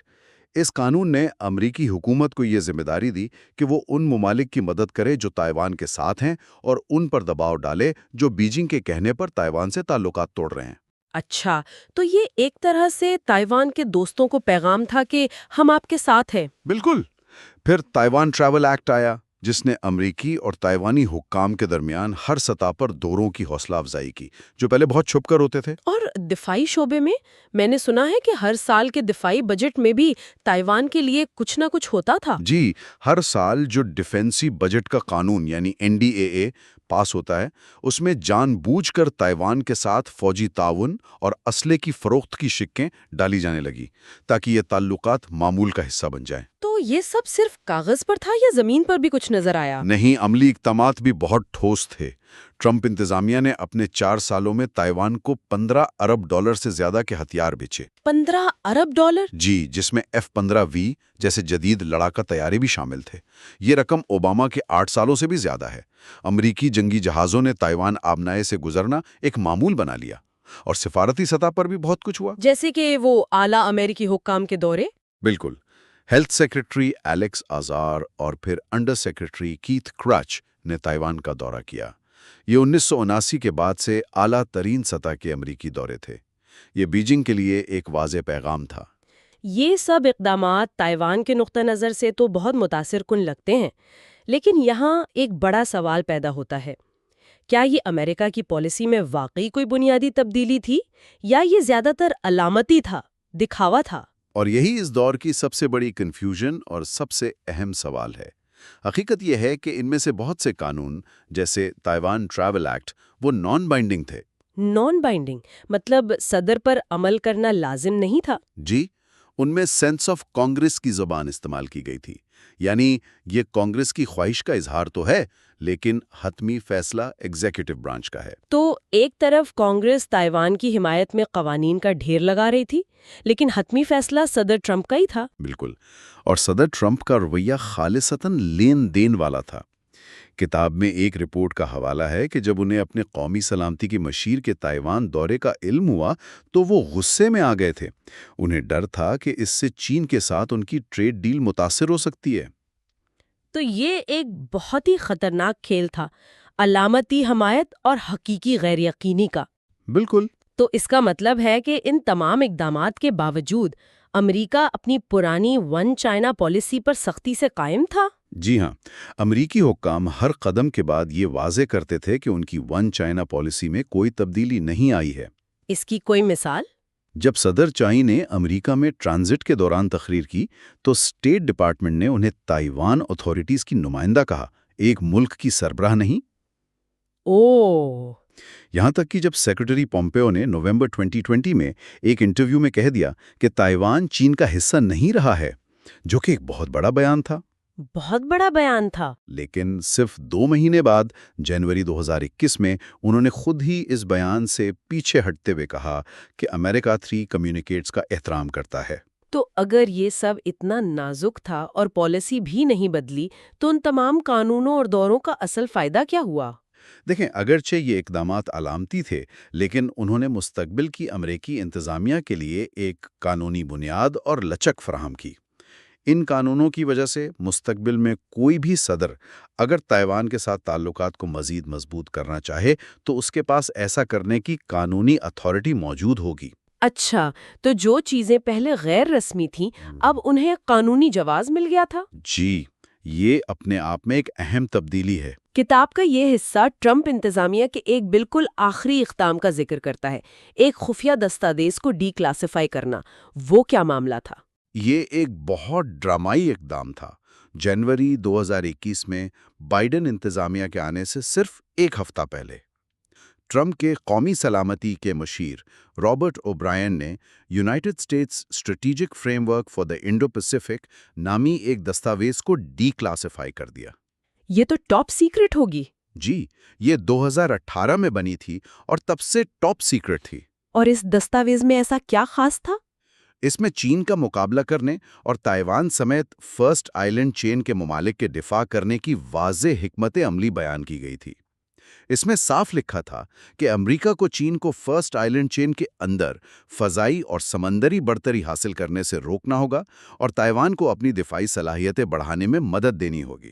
اور اسے عین اقتدار کی منتقلی سے پہلے پبلک کرنے کا مقصد تھا آنے والی بائیڈن انتظامیہ پر دباؤ ڈالنا کہ وہ چین کے خلاف سخت پالیسی کو جاری رکھیں۔ تو ٹرمپ انتظامیہ نے جاتے جاتے انڈو پیسیفک کے لیے ایک اسٹریٹجک فریم ورک کو ڈی کلاسیفائی کر دیا۔ یہ فریم ورک بنیادی طور پر چین کے ساتھ مقابلے اور تائیوان کی حمایت کی پالیسی کو مستقل کرنے کی کوشش کرتا ہے۔ باب نمبر 5، بائیڈن کی کثیر الجماعتی اور جمہوری لچک۔ جی، بائیڈن انتظامیہ نے جب اقتدار سنبھالا تو ان کے سامنے سب سے بڑا چیلنج ہی امریکہ چین تعلقات تھے، جو ٹرمپ کے دور میں کافی خراب ہو چکے تھے۔ اور سب کی نظریں اسی بات پر تھیں کہ کیا بائیڈن ٹرمپ کی پالیسیوں کو مکمل طور پر بدل دیں گے یا انہیں کسی نہ کسی شکل میں جاری رکھیں گے۔ بالکل، اور اس کا اشارہ ہمیں فوراً ہی مل گیا۔ بائیڈن انتظامیہ نے تائیوان کے معاملے پر ٹرمپ کی طرح سخت موقف تو اپنایا، لیکن ان کا انداز آپ کہہ سکتے ہیں کہ زیادہ نپاتلا اور محتاط تھا۔ اچھا، تو مطلب جارحانہ بیانات سے گریز کیا لیکن عملی اقدامات سے حمایت جاری رکھی؟ جی بالکل، اس کی سب سے بڑی مثال تھی 20 جنوری 2021 کو بائیڈن کی افتتاحی تقریب۔ 1979 کے بعد یہ پہلا موقع تھا جب تائیوان کے ڈی فیکٹو سفیر شاؤ بے کیم او باقاعدہ طور پر مدعو کیا گیا۔ یہ ایک بہت بڑا علامتی قدم تھا۔ یعنی بغیر شور مچائے ایک بڑا پیغام دے دیا گیا۔ اور جب چین نے تائیوان کی فضائی حدود کی خلاف ورزیاں شروع کی تب بھی بائیڈن انتظامیہ کا رد عمل کافی سخت تھا۔ جی، ان کے اسٹیٹ ڈپارٹمنٹ نے نہ صرف تشویش کا اظہار کیا بلکہ بیجنگ کو واضح طور پر کہا کہ وہ اس طرح کے فوجی دباؤ کو روکے، اور ساتھ ہی انہوں نے تائیوان کے لیے امریکہ کی راک سالڈ یعنی چٹان جیسی مضبوط حمایت کا اعادہ کیا۔ یہ راک سالڈ کا لفظ بہت اہم ہے نا؟ بہت اہم، کیونکہ یہ چین کو ایک واضح لکیر دکھا رہا تھا۔ یہاں ایک پالیسی میں تبدیلی بھی نظر آئی جو کافی دلچسپ ہے۔ بائیڈن انتظامیہ نے کہا کہ تائیوان کے مسئلے کا حل تائیوان کے عوام کی خواہشات اور بہترین مفادات کے مطابق ہونا چاہیے۔ یہ پچھلی کچھ انتظامیوں کے موقف سے مختلف تھا، ہے نا؟ جی، یہ ایک بہت ہی اہم نقطہ ہے۔ جارج ڈبلیو بش کے بعد سے امریکی انتظامیہ یہ کہتی آئی تھی کہ حل دونوں طرف یعنی چین اور تائیوان کے لوگوں کی رضامندی سے ہونا چاہیے۔ لیکن بائیڈن نے صرف تائیوان کی عوام پر زور دیا؟ بالکل، انہوں نے گیند ایک طرح سے تائیوان کے کورٹ میں ڈال دی، جو بیجنگ کے لیے یقیناً ایک ناگوار پیغام تھا۔ اور ایک اور چیز جو میں نے نوٹ کی وہ ون چائنا پالیسی کا ذکر کم کرنا اور اس کی جگہ ریگن دور کے 6 ایشورنسز پر زیادہ زور دینا تھا۔ یہ 6 ایشورنسز کیا ہے؟ ذرا آسان الفاظ میں بتائیں گی؟ ضرور، دیکھیں 6 ایشورنسز دراصل 1982 میں ریگن انتظامیہ کی طرف سے تائیوان کو دی گئی 6 یقین دہانیاں تھیں۔ ان میں یہ وعدے شامل تھے کہ امریکہ تائیوان کو ہتھیاروں کی فروخت کے لیے کوئی تاریخ مقرر نہیں کرے گا یا تائیوان پر چین کے ساتھ مذاکرات کے لیے دباؤ نہیں ڈالے گا۔ اچھا، اور یہ بھی کہ وہ تائیوان کی خود مختاری پر چین کے دعوے کو تسلیم نہیں کرے گا۔ تو ان پر زور دینے کا مطلب یہ تھا کہ بائیڈن انتظامیہ چین کے دباؤ میں آئے بغیر تائیوان کے ساتھ اپنے وعدوں پر قائم ہے۔ تو بنیادی طور پر ٹرمپ والی سختی برقرار رکھی لیکن اسے ایک منظم سفارتی فریم ورک میں ڈال دیا۔ لیکن بائیڈن کا نعرہ تھا امریکہ از بیک، اس کا چین کے حوالے سے کیا مطلب تھا؟ اس کا مطلب تھا کہ امریکہ اب اکیلے نہیں کھیلے گا، بلکہ اپنے اتحادیوں کے ساتھ مل کر چین کا مقابلہ کرے گا۔ بائیڈن نے چین کو امریکہ کا سب سے سنگین مقابل تو کہا، لیکن ساتھ ہی یہ بھی کہا کہ جہاں امریکی مفاد میں ہوگا، جیسے ماحولیاتی تبدیلی، وہاں بیجنگ کے ساتھ مل کر کام بھی کریں گے۔ اور یہ ٹرمپ کی امریکہ فرسٹ پالیسی سے ایک واضح تبدیلی تھی۔ جی، جس نے اتحادیوں کو الگ تھلگ کر دیا تھا۔ تو یہ تو بائیڈن انتظامیہ کے شروعاتی اقدامات تھے، لیکن سوال یہ تھا کہ ٹرمپ کی امریکہ فرسٹ پالیسی نے جو عالمی ساخت کو نقصان پہنچایا تھا، اسے کیسے بحال کیا جائے؟ یہیں پر ان کی ٹیم کا توازن اور قانونی حیثیت بحال کرنے کا منصوبہ سامنے آتا ہے۔ بالکل صحیح۔ بائیڈن کی پوری قومی سلامتی کی ٹیم، چاہے وہ secretary of state Antony Blinken ہو یا national security adviser Jake Sullivan, اس بات پر متفق تھیں کہ چین پر سختی ضروری ہے، لیکن وہ یہ بھی مانتے تھے کہ ٹرمپ کا طریقہ کار غلط تھا۔ وہ ایک کیلیبریٹڈ انداز اپنانا چاہتے تھے۔ جی، اتحادیوں کے ساتھ مل کر ایک مستحکم اور نپات انداز۔ جیک سولیون اور کرٹ کیمبل نے تو اس بارے میں 2019 میں ہی لکھ دیا تھا، ہے نا، کہ صرف مقابلہ کرنے کی پالیسی خطرناک ہو سکتی ہے۔ جی، انہوں نے بہت واضح طور پہ کہا تھا کہ یہ سوچنا ایک غلطی ہوگی کہ صرف دباؤ ڈالنے سے چین جھک جائے گا۔ ان کا کہنا تھا کہ جس طرح چین کے ساتھ صرف تعلقات بڑھانے سے اس کے سیاسی نظام میں تبدیلی نہیں آئی، اسی طرح صرف مخالفت کرنے سے بھی وہ اپنی پالیسیاں نہیں بدلے گا۔ تو پھر ان کا مقصد کیا تھا؟ اگر وہ چین کے نظام کو تبدیل نہیں کرنا چاہتے تھے، تو پھر وہ حاصل کیا کرنا چاہتے تھے؟ سلیون نے اسے بہت خوبی سے بیان کیا۔ انہوں نے کہا کہ ہمارا مقصد چین کو بدلنا نہیں، بلکہ ایک ایسا بین الاقوامی معمول بنانا ہے جو امریکہ اور اس کے اتحادیوں کے مفادات اور اقدار کے لیے زیادہ سازگار ہو۔ یعنی کھیل کے میدان کو اس طرح ترتیب دینا کہ وہ ہمارے لیے فائدہ مند ہو، بجائے اس کے کہ ہم دوسرے کھلاڑی کو بدلنے کی کوشش کریں۔ بالکل، اور اس کے لیے انڈو پیسیفک آرڈر کی لیجیٹیمیسی یعنی قانونی حیثیت کو بحال کرنا ضروری تھا۔ یہ لیجیٹیمیسی ٹرمپ کے دور میں کمزور پڑ گئی تھی۔ جی، کیونکہ جب امریکہ خود ہی بین الاقوامی معاہدوں سے پیچھے ہٹ رہا تھا تو وہ چین کو قواعد پر مبنی آرڈر کی پاسداری کرنے کے لیے کیسے کہہ سکتا تھا؟ صحیح کہا۔ بائیڈن کی ٹیم کا پہلا کام اس ساخت کو بحال کرنا تھا، تاکہ وہ چین کو کہہ سکیں کہ اگر آپ عالمی نظام کا حصہ بننا چاہتے ہیں تو آپ کو قواعد کے مطابق کھیلنا ہوگا۔ اس سے اگلا موضوع جڑتا ہے، کثیر الجہدی قوم پرستی، چین اور تائیوان۔ بائیڈن نے صدر بنتے ہی سب سے پہلے اپنے اتحادیوں سے بات کی، آسٹریلیا، برطانیہ، جاپان، بھارت، اور چینی صدر شی جن پنگ سے انہوں نے بعد میں بات کی۔ یہ ٹائمنگ تو بہت سوچ سمجھ کر کی گئی ہوگی۔ یقیناً یہ ایک واضح پیغام تھا کہ امریکہ اب اکیلا نہیں ہے۔ جب بائیڈن نے شی جن پنگ سے بات کی تو وہ صرف امریکہ کی طرف سے نہیں بلکہ ایک متحدہ محاذ کی طرف سے بات کر رہے تھے۔ لیکن دلچسپ بات یہ ہے کہ اتحادیوں پر اس تمام تر توجہ کے باوجود بائیڈن کی پالیسی میں ٹرمپ کی امریکہ فرسٹ قوم پرستی کی گونج بھی سنائی دیتی ہے۔ انہوں نے شی جن پنگ کو کہا کہ ان کی اولین ترجیح امریکی عوام کی سلامتی اور خوشحالی ہے۔ اور اسی تضاد کو کچھ ماہرین ملٹی لیٹرل نیشنلزم کہتے ہیں، یعنی دوستوں کے ساتھ مل کر کام تو کرنا، لیکن ہر فیصلے کا محور اپنے ملک کا مفاد ہی رکھنا۔ سیکریٹری بلنکن نے بھی یہی کہا کہ ہماری خارجہ پالیسی کا امریکی خاندانوں اور ورکرز کی زندگیوں سے براہ راست تعلق ہونا چاہیے۔ اچھا، تو اسی لیے انہوں نے ٹرمپ دور کے ٹیرف بھی نہیں ہٹائے؟ کیا وہ ٹرمپ کی تجارتی جنگ سے متفق تھے یا اس کے پیچھے کوئی اور حکمت عملی تھی؟ یہ ایک بہت بڑا سوال تھا۔ دراصل بائیڈن انتظامیہ کو یہ ٹیرفز ایک لیوریج کے طور پر نظر آ رہے تھے۔ انہیں ہٹا کر وہ چین کے ساتھ سودے بازی کا ایک اہم ٹول کھونا نہیں چاہتے تھے۔ تو حکمت عملی یہ تھی کہ دباؤ برقرار رکھو، لیکن اتحادیوں کو ساتھ ملا کر اس دباؤ کو زیادہ مؤثر بناؤ۔ اور یہی وجہ تھی کہ وہ ٹرانس پیسیفک پارٹنرشپ یعنی TPP جیسے بڑے تجارتی معاہدے میں بھی واپس نہیں گئے۔ بالکل، کیونکہ TPP میں واپسی سیاسی طور پر امریکہ کے اندر بہت مشکل تھی۔ اس کی بجائے انہوں نے ایک نئے Indo Pacific economic framework کی بات کی، لیکن اس دوران چین نے خاموشی سے اپنی پوزیشن مضبوط کر لی۔ اچھا، انہوں نے RCEP معاہدہ نافذ کیا اور TPP کے نئے ورژن میں بھی شامل ہونے کی کوشش کی۔ جی، چین نے اس خلا کو پر کرنے کی کوشش کی جو امریکہ نے چھوڑا تھا۔ اس معاشی مقابلے سے بات آتی ہے امریکہ کی معاشی اور ہائی ٹیک لچک کو محفوظ بنانے کی۔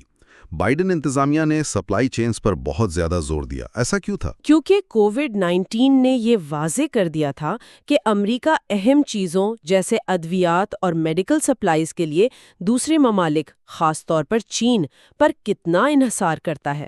بائیڈن انتظامیہ نے اس انحصار کو ایک قومی سلامتی کا خطرہ سمجھا۔ تو ان کا مقصد تھا کہ سیمی کنڈکٹرز، ادویات اور بیٹریوں جیسی اہم چیزوں کی سپلائی چینز کو محفوظ بنایا جائے۔ جی، تاکہ کسی بھی بحران کی صورت میں امریکہ کو بلیک میل نہ کیا جا سکے۔ اور اس میں سب سے اہم شعبہ سیمی کنڈکٹرز کا ہے۔ اسے آج کی دنیا کا نیا تیل بھی کہا جاتا ہے۔ یہ اتنا اہم کیوں ہے؟ اسے یوں سمجھیں کہ سیمی کنڈکٹر یا کمپیوٹر چپس آج کی دنیا کی ہر جدید چیز کی بنیاد ہیں۔ آپ کے فون سے لے کر گاڑیوں تک اور میزائل سسٹم سے لے کر آرٹیفیشل انٹیلیجنس تک سب کچھ ان پر چلتا ہے۔ اور جس کے پاس یہ ٹیکنالوجی ہے وہی آگے ہے۔ بالکل، وہی عالمی معیشت اور فوج کی گاڑی چلا سکتا ہے۔ چین دنیا میں چپس کا سب سے بڑا خریدار ہے، لیکن وہ جدید چپس خود نہیں بنا سکتا اور 80% سے زیادہ درآمد کرتا ہے۔ تو اس کا مطلب ہے کہ امریکہ نے چین کی اس کمزوری کو نشانہ بنایا؟ جی ہاں، بائیڈن انتظامیہ نے نہ صرف ٹرمپ دور کی پابندیاں جاری رکھیں بلکہ انہیں مزید سخت کیا۔ انہوں نے چین کی چپ بنانے والی کمپنیوں کو جدید ٹیکنالوجی کی فروخت پر پابندی لگا دی تاکہ وہ اس دوڑ میں پیچھے رہ جائیں۔ لیکن امریکہ اکیلے تو یہ نہیں کر سکتا تھا۔ اس میں تائیوان کا کردار بہت اہم ہے نا؟ بہت ہی زیادہ اہم۔ تائیوان کی کمپنی TSMC دنیا کی سب سے جدید چپس بناتی ہے اور عالمی مارکیٹ کے 84% حصے کو کنٹرول کرتی ہے۔ وہ اس کھیل کی سب سے بڑی کھلاڑی ہے۔ اور امریکہ نے TSMC کو ایریزونا میں فیکٹری لگانے پر بھی قائل کیا؟ جی، $12 بلین کی لاگت سے۔ یہ امریکہ کی سپلائی چین کو محفوظ بنانے کی طرف ایک بہت بڑا قدم تھا۔ یہ تو ایک بہت ہی نازک صورتحال ہے۔ اگر تائیوان کی سیمی کنڈکٹر انڈسٹری اتنی اہم ہے تو اگر چین اس پر قبضہ کر لیتا ہے، اس کے نتائج تو تباہ کن ہوں گے۔ یہ بائیڈن انتظامیہ کا سب سے بڑا ڈراؤنا خواب ہے۔ اگر چین تائیوان پر کنٹرول حاصل کر لیتا ہے تو وہ دنیا کی ہائی ٹیک سپلائی چین کا گلا گھونٹ سکتا ہے۔ اس کے امریکی قومی سلامتی اور عالمی معیشت پر ناقابل تصور اثرات مرتب ہوں گے۔ اسی لیے تائیوان کی حفاظت اتنی اہم ہے۔ جی، اسی خطے میں چین کے بڑھتے ہوئے اثر و رسوخ کو روکنے کے لیے ایک اور اہم قدم کوڈ کا استعمال تھا۔ بائیڈن نے اس گروپ کو بہت اہمیت دی۔ جی، کوڈ یعنی کوادریلیٹرل سیکیورٹی ڈائیلاگ، جس میں امریکہ، جاپان، بھارت اور آسٹریلیا شامل ہیں، ٹرمپ کے دور میں دوبارہ زندہ ہوا تھا، لیکن بائیڈن نے اسے صدر کی سطح تک پہنچا دیا۔ انہوں نے اپنے پہلے 6 مہینوں میں ہی 2 کوڈ سمٹ کی میزبانی کی۔ کیا یہ چین کے خلاف ایک فوجی اتحاد تھا، کوئی ایشین نیٹو جیسا؟ سرکاری طور پر تو ایسا بالکل نہیں کہا گیا۔ ان ملاقاتوں میں چین کا نام تک نہیں لیا گیا اور بات چیت ویکسین، موسمیاتی تبدیلی اور ٹیکنالوجی جیسے موضوعات پر مرکوز رہی۔ لیکن سب جانتے تھے کہ اصل مقصد کیا ہے۔ اور وہ کیا تھا؟ مقصد خطے میں چین کے بڑھتے ہوئے معاشی اور فوجی اثر و رسوخ کے خلاف ایک متحدہ محاذ بنانا تھا۔ یہ ممالک مل کر ایک آزاد، کھلے اور جامع انڈو پیسیفک کا ویژن پیش کر رہے تھے، جو دراصل چین کے کنٹرول والے نظام کا متبادل تھا۔ اچھا، تو یہ ایک طرح سے انڈائریکٹ پیغام تھا۔ جی، جیک سلون نے بعد میں کہا بھی کہ ہرگاہ یہ ملاقاتیں چین کے بارے میں نہیں تھیں، لیکن رہنماؤں کو چین کے بارے میں کوئی وہم نہیں ہے۔ سب کو پتا تھا کہ اصل چیلنج کیا ہے۔ اس سے بائیڈن کے اس نظریے کو بھی تقویت ملتی ہے کہ یہ مقابلہ صرف ممالک کے درمیان نہیں بلکہ 2 مختلف نظاموں کے درمیان ہے، جمہوریت بمقابلہ آمریت۔ بالکل، بائیڈن نے اس مقابلے کو ایک نظریاتی جنگ کے طور پر پیش کیا۔ انہوں نے کئی بار کہا کہ شی جن پنگ جیسے آمروں کا خیال ہے کہ جمہوریتیں 21ویں صدی میں کامیاب نہیں ہو سکتیں کیونکہ وہ فیصلے کرنے میں بہت سست ہوتی ہیں، جبکہ آمریتیں تیزی سے کام کر سکتی ہیں۔ اپریل 2021 میں کانگریس سے اپنے خطاب میں انہوں نے کہا تھا، ہمیں یہ ثابت کرنا ہوگا کہ جمہوریت اب بھی کام کرتی ہے۔ یہ ایک بہت مضبوط بیان تھا۔ جی، اور انہوں نے یہ پیغام G7 سمٹ میں بھی دہرایا۔ انہوں نے شی جن پینگ کے ساتھ اپنی گفتگو کا حوالہ دیتے ہوئے کہا کہ امریکہ ہمیشہ انسانی حقوق اور بنیادی آزادیوں جیسی اقدار کے لیے آواز اٹھاتا رہے گا کیونکہ یہ امریکہ کی پہچان ہے۔ لیکن کیا اس کا مطلب یہ تھا کہ امریکہ دوبارہ دنیا بھر میں جمہوریت پھیلانے کے لیے فوجی مداخلت کرے گا، جیسا کہ عراق یا افغانستان میں ہوا؟ نہیں، اور یہ ایک اہم تبدیلی تھی۔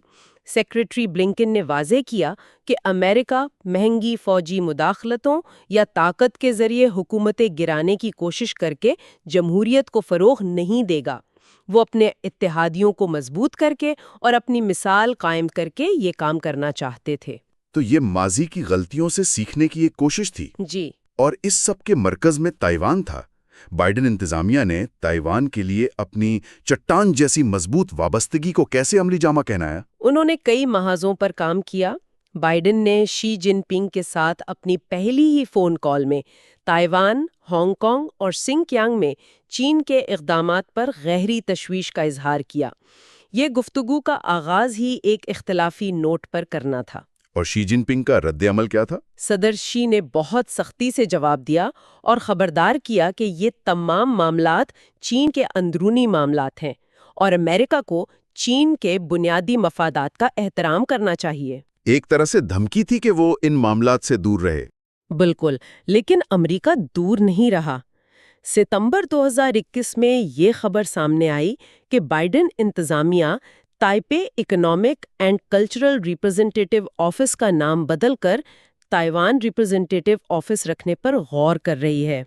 یہ تو ایک بہت بڑا قدم ہوتا۔ جی، سفارتی طور پر یہ ایک بہت بڑا قدم ہوتا کیونکہ یہ تائیوان کو ایک ملک کے طور پر تسلیم کرنے کے قریب لے جاتا۔ بیجنگ نے اس پر شدید مخالفت کی۔ اس کے علاوہ اپریل 2021 میں بائیڈن نے ایک غیر سرکاری وفد بھی تائپے بھیجا تھا۔ جی، اور اسے صدر کی طرف سے ایک ذاتی اشارہ قرار دیا گیا۔ اس وفد میں بائیڈن کے قریبی دوست اور سابق سینیٹرز شامل تھے۔ اس کا مقصد صدر سائی انگ وین کو یہ یقین دلانا تھا کہ امریکہ ان کے ساتھ کھڑا ہے۔ اور پھر امریکہ نے جاپان اور جنوبی کوریا کے ساتھ مشترکہ بیانات میں بھی تائیوان کا ذکر کیا۔ جی، پہلی بار انہوں نے آبنائے تائیوان میں امن و استحکام کی اہمیت پر زور دیا۔ یہ چین کے لیے ایک واضح پیغام تھا کہ اب امریکہ کے اتحادی بھی اس مسئلے پر متحد ہیں۔ اور پھر بائیڈن کا وہ بیان آیا جس نے سب کو چونکا دیا۔ جب ان سے پوچھا گیا کہ کیا چینی حملے کی صورت میں امریکہ تائیوان کا دفاع کرے گا، تو انہوں نے کہا، ہاں، ہمارا ایسا کرنے کا عزم ہے۔ یہ تو امریکہ کی دہائیوں پرانی اسٹریٹجک ایمبیگوٹی کی پالیسی سے بالکل مختلف تھا۔ یہ ایک دھماکہ تھا۔ وائٹ ہاؤس نے فوراً وضاحت جاری کی کہ پالیسی میں کوئی تبدیلی نہیں آئی ہے، لیکن نقصان ہو چکا تھا۔ بہت سے تجزیہ کاروں کا خیال ہے کہ یہ کوئی غلطی نہیں تھی، بلکہ بیجنگ کو جان بوجھ کر دیا گیا ایک غیر رسمی اشارہ تھا۔ اچھا، ایک اور بڑا انکشاف یہ تھا کہ امریکی فوجی دستے پہلے سے تائیوان میں موجود تھے۔ یہ بات پہلی بار صدر سائی نے خود تسلیم کی؟ جی، صدر سائی انگ وین نے ایک انٹرویو میں تصدیق کی کہ امریکی فوجی تائیوان کی افواج کو تربیت دے رہے ہیں۔ یہ ایک اوپن سیکرٹ تھا، لیکن صدر کی طرف سے اس کی تصدیق نے اسے سرکاری حیثیت دے دی۔ اس پر چین نے شدید احتجاج کیا ہوگا۔ بالکل، لیکن یہ ظاہر کرتا ہے کہ بائیڈن انتظامیہ خاموشی سے تائیوان کی دفاعی صلاحیتوں کو بڑھا رہی تھی۔ ان تمام اقدامات کی وجہ سے دونوں ممالک کے تعلقات میں کشیدگی بہت بڑھ گئی ہوگی، اور اس کا اظہار ہمیں مارچ 2021 کی الاسکا میٹنگ میں دیکھنے کو ملا، جو ایک بہت ہی سرد ملاقات تھی۔ سرد شاید ایک چھوٹا لفظ ہے، وہ ملاقات تو برفانی طوفان کی طرح تھی۔ یہ بائیڈن انتظامیہ کے اعلیٰ حکام اور ان کے چینی ہم منصبوں کے درمیان پہلی آمنے سامنے ملاقات تھی۔ اور ملاقات شروع ہوتے ہی ماحول گرم ہو گیا۔ بالکل، کیمروں کے سامنے بلنکن نے اپنے ابتدائی ریمارکس میں سنکیانگ، ہانگ کانگ اور تائیوان میں چین کے اقدامات پر گہری تشویش کا اظہار کیا۔ اور اس کے جواب میں چین کا ردعمل غیر معمولی تھا۔ جی، چین کے اعلیٰ سفارتکار یانگ جیچی نے ایک طویل اور سخت تقریر کی۔ انہوں نے امریکہ پر روانتی آمیز رویے کا الزام لگایا اور وہ تاریخی جملہ کہا کہ امریکہ اس پوزیشن میں نہیں کہ وہ چین سے طاقت کی پوزیشن سے بات کریں۔ انہوں نے امریکہ کے اپنے اندرونی مسائل کا بھی ذکر کیا۔ جی، جیسے کہ نسلی امتیاز، یہ صرف تلخ کلامی نہیں تھی، یہ دنیا کے سامنے ایک واضح اعلان تھا کہ چین اب امریکہ کو برابری کی سطح پر دیکھتا ہے اور پرانے سفارتی اصولوں کو ماننے کے لیے تیار نہیں ہے۔ یہ تعلقات میں ایک نئے، زیادہ کانفرنٹیشنل دور کا آغاز تھا۔ آپ نے بالکل صحیح نتیجہ نکالا۔ اس تلخ تبادلے کے بعد ہونے والی بات چیت بغیر کسی مشترکہ بیان کے ختم ہو گئی، اور اس کے بعد بھی ملاقاتوں میں کوئی خاص پیش رفت نہیں ہوئی۔ اس بڑھتی ہوئی کشیدگی کو کم کرنے کے لیے پھر نومبر 2021 میں بائیڈن اور شی کے درمیان ایک ورچوئل میٹنگ ہوئی۔ اس کا کیا مقصد تھا؟ اس میٹنگ کا مقصد کسی بڑی پیش رفت کو حاصل کرنا نہیں تھا، بلکہ تعلقات کو مکمل طور پر پٹری سے اترنے سے بچانا تھا۔ بائیڈن نے اس میٹنگ میں امریکہ کی ون چائنا پالیسی کی توثیق کی، جو کہ تائیوان ریلیشنز ایکٹ، 3 مشترکہ اعلامیوں اور 6 ایشورنسز پر مبنی ہے۔ یہ چین کو ایک طرح کی یقین دہانی تھی۔ شی کا لہجہ پھر بھی کافی سخت تھا۔ انہوں نے خبردار کیا کہ تائیوان کی آزادی کی حمایت کرنا آگ سے کھیلنے کے مترادف ہے، اور جو آگ سے کھیلے گا وہ جل جائے گا۔ یہ ایک براہ راست دھمکی تھی۔ چینی پریس ریلیز میں تو یہ بھی دعویٰ کیا گیا کہ بائیڈن نے کہا کہ امریکہ تائیوان کی آزادی کی حمایت نہیں کرتا۔ جی، اور بعد میں بائیڈن نے اس کی وضاحت کی۔ انہوں نے کہا کہ امریکہ آزادی کی حوصلہ افزائی نہیں کر رہا، لیکن یہ فیصلہ بالآخر تائیوان کے لوگوں کو خود کرنا ہے۔ یہ ایک بہت ہی نازک پوزیشن تھی۔ تو اس میٹنگ کا اصل نتیجہ کیا نکلا؟ اصل نتیجہ یہ تھا کہ دونوں رہنماؤں نے اس بات پر اتفاق کیا کہ مسابقت کو ذمہ داری سے سنبھالا جائے تاکہ یہ تنازع میں تبدیل نہ ہو۔ انہوں نے رابطے کے چینلز کو کھلا رکھنے پر زور دیا۔ بنیادی طور پر یہ ملاقات تعلقات میں ایک حفاظتی باڑ لگانے کی کوشش تھی، تاکہ اگر چیزیں خراب ہوں تو وہ مکمل تباہی کی طرف نہ جائیں۔ Chapter 6 Taiwan strait in the era of fortress America سے شروع کریں گے۔ جی، تو سب سے بڑا سوال یہی ہے، کیا بائیڈن کی چین پالیسی واقعی ٹرمپ سے مختلف تھی، یا صرف آپ کہہ لیں کہ انداز بدلا تھا؟ یہ بہت ہی اہم سوال ہے، اور کتاب کا جواب بھی بڑا دلچسپ ہے۔ بظاہر تو لگتا ہے کہ سب کچھ بدل گیا ہے۔ ہاں، کیونکہ انداز تو بالکل مختلف تھا۔ بالکل، ٹرمپ کا انداز جارحانہ تھا، امریکہ فرسٹ والا، جبکہ بائیڈن نے آتے ہی اتحادیوں یعنی ایلائز کی بات کی۔ لیکن ڈین چن کہتے ہیں کہ بنیاد وہ نہیں بدلی۔ بائیڈن انتظامیہ نے چین کے خلاف ٹرمپ کے سخت رویے کو نہ صرف برقرار رکھا بلکہ اسے مزید انسٹیٹیوشنلائز کیا۔ اچھا، یعنی اسے ایک باقاعدہ نظام کا حصہ بنا دیا۔ جی، فرق صرف طریقے کا تھا۔ بائیڈن نے اس مقابلے کو 2 ملکوں کی جنگ نہیں بلکہ 2 نظاموں کی جنگ بنا دیا، یعنی لبرل ڈیموکریسی بمقابلہ اتھارٹیرینزم۔ یہ بہت اہم نکتہ ہے۔ مقابلہ انفرادی سے نظریاتی ہو گیا۔ اچھا، اس پوری تصویر میں تائیوان کہاں فٹ ہوتا تھا؟ واشنگٹن میں کیا سوچ تھی؟ یہاں ایک بہت بڑی تبدیلی آئی۔ کتاب بتاتی ہے کہ واشنگٹن میں تائیوان پر ایک مکمل بائی پارٹیسن کنسنسس تھا۔ مطلب ڈیموکریٹس اور ریپبلکنز دونوں متفق تھے؟ دونوں متفق تھے، اور آج کل کے پولرائزڈ امریکہ میں یہ بہت بڑی بات ہے۔ وہ شاید ہی کسی چیز پر متفق ہوں، لیکن چین اور تائیوان پر وہ تقریباً ایک ہی صفحے پر تھے۔ تو کیا اس کا مطلب یہ ہے کہ تائیوان اب صرف ایک ایشو نہیں رہا تھا امریکہ چین تعلقات میں؟ بالکل، اسے اب ایک الگ خود مختار حیثیت سے دیکھا جا رہا تھا۔ پالیسی سازوں کا خیال تھا کہ خطے میں امن کے لیے اصل خطرہ بیجنگ کی طرف سے ہے، تائیوان کی طرف سے نہیں۔ اچھا۔ ان کا کہنا تھا کہ 2008 کے بعد سے تائیوان نے کوئی اشتعار انگیزی نہیں کی۔ تو اسی سوچ کے تحت ٹرمپ اور بائیڈن دونوں نے ایک بہت پرانی پالیسی جاری رکھی، اسٹریٹیجک ایمبیگوٹی۔ اسٹریٹیجک ایمبیگوٹی، یہ لفظ ہم بہت سنتے ہیں، اس کا اصل مطلب کیا ہے؟ اس کا مطلب ہے جان بوجھ کر ابہام قائم رکھنا۔ امریکہ صاف صاف نہیں بتاتا کہ اگر چین نے تائیوان پر حملہ کیا تو وہ فوجی مداخلت کرے گا یا نہیں۔ اچھا، تو یہ ایک طرح کا توازن ہے؟ جی، ایک بہت نازک توازن۔ مقصد ہے چین کو حملے سے روکنا، کیونکہ ہو سکتا ہے امریکہ آ جائے، اور ساتھ ہی تائیوان کو بھی آزادی کا اعلان کرنے سے روکنا، کیونکہ ہو سکتا ہے امریکہ نہ آئے۔ دلچسپ۔ کتاب میں 2020 کی ایک مثال ہے۔ ٹرمپ سے پوچھا گیا تو انہوں نے سیدھا جواب نہیں دیا، بس کہا چین جانتا ہے میں کیا کروں گا۔ یہ کلاسک اسٹریٹیجک ایمبیگوٹی ہے۔ لیکن کیا یہ پالیسی اب کچھ پرانی نہیں ہو گئی؟ مطلب چین اب اتنا طاقتور ہو چکا ہے، کیا اس ابہام سے اسے غلط پیغام نہیں جا رہا؟ بالکل یہی بحث اس وقت واشنگٹن میں چل رہی ہے۔ کتاب کہتی ہے کہ بائیڈن انتظامیہ کے اندر بھی اس پر بہت بحث تھی۔ کچھ لوگ جیسے کاؤنسل آن فارن ریلیشنز کے رچرڈ ہاس، وہ اب اسٹریٹجک کلیئرٹی یعنی واضح پالیسی کی بات کر رہے ہیں کہ صاف صاف بتا دیا جائے۔ جی، کہ اب ابہام کافی نہیں، واضح پیغام دینا ہوگا۔ لیکن اس میں خطرہ بہت تھا۔ ایک تو یہ کہ چین بھڑک سکتا تھا، اور دوسرا تائیوان میں آزادی کے حامیوں کو شہرت مل سکتی تھی، جو حالات کو مزید بگاڑ سکتا تھا۔ یہ توازن تو واقعی بہت نازک ہے۔ کتاب میں اس حوالے سے 2020 کے امریکی انتخابات کا ایک بڑا دلچسپ تاریخی موازنہ کیا گیا ہے 1948 کے الیکشن سے۔ یہ کیا کہانی ہے؟ یہ اس باب کا میرے خیال میں سب سے شاندار حصہ ہے۔ 2020 میں تائیوان میں عام رائے یہ تھی کہ ٹرمپ کی جیت ان کے لیے بہتر ہے۔ اچھا، کیوں؟ انہیں ڈر تھا کہ بائیڈن اوباما کی طرح چین کے لیے نرم رویہ رکھیں گے۔ کتاب اس کا موازنہ کرتی ہے 1948 سے۔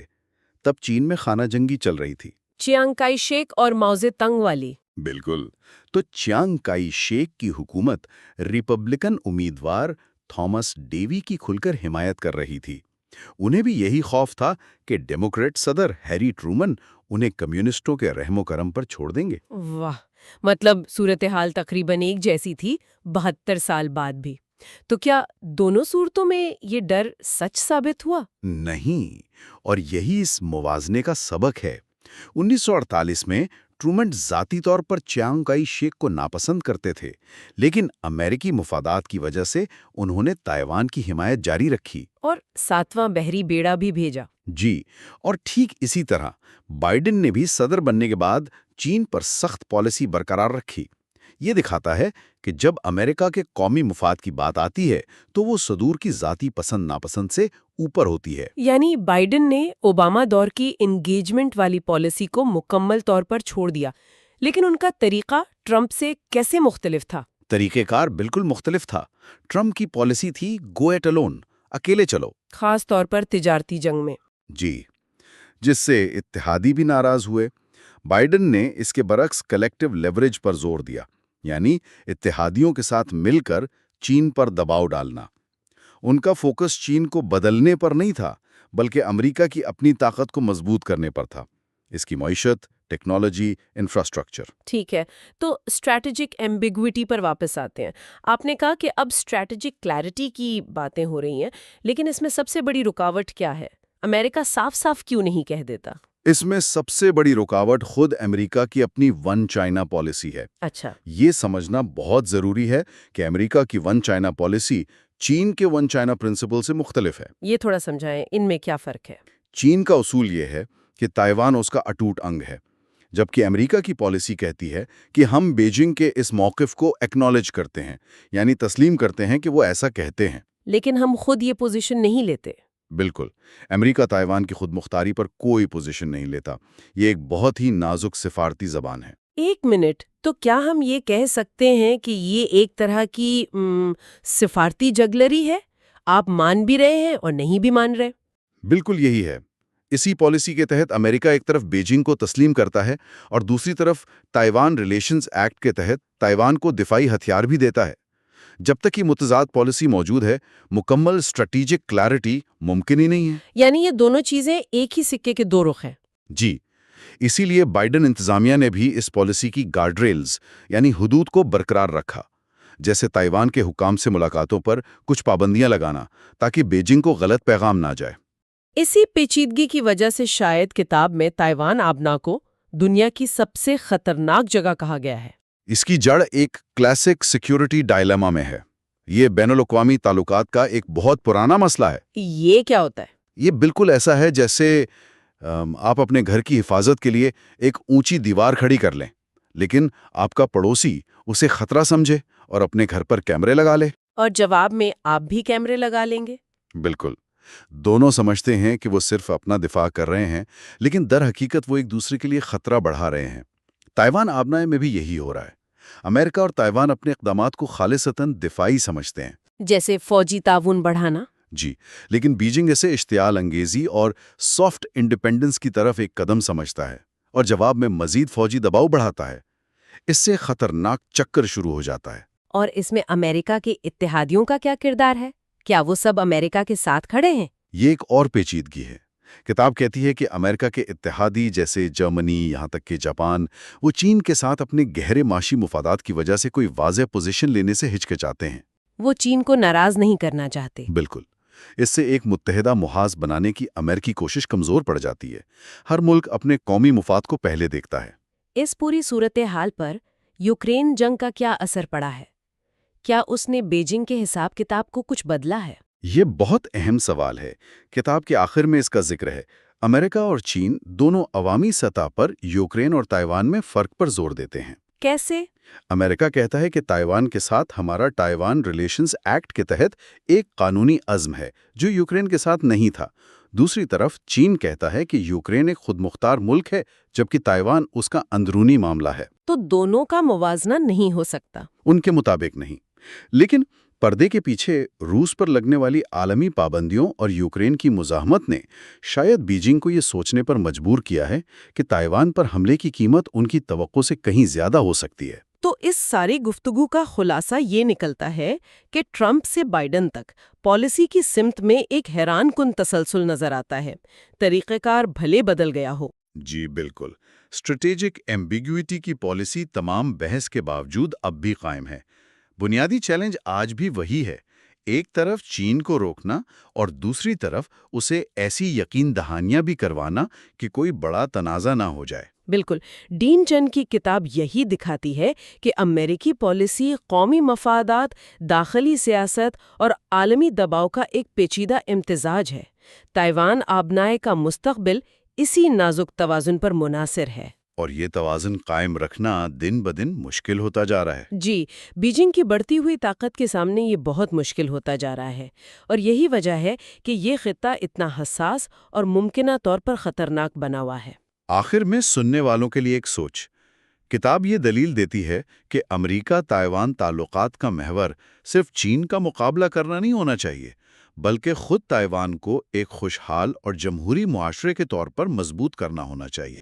تو سوچنے کی بات یہ ہے کہ اگر اس خطے میں تمام فریقین کی توجہ صرف فوجی مقابلے سے ہٹ کر معاشی اور سماجی مضبوطی پر مرکوز ہو جائے تو کیا اس خطرناک سیکیورٹی ڈائلیما کو توڑا جا سکتا ہے؟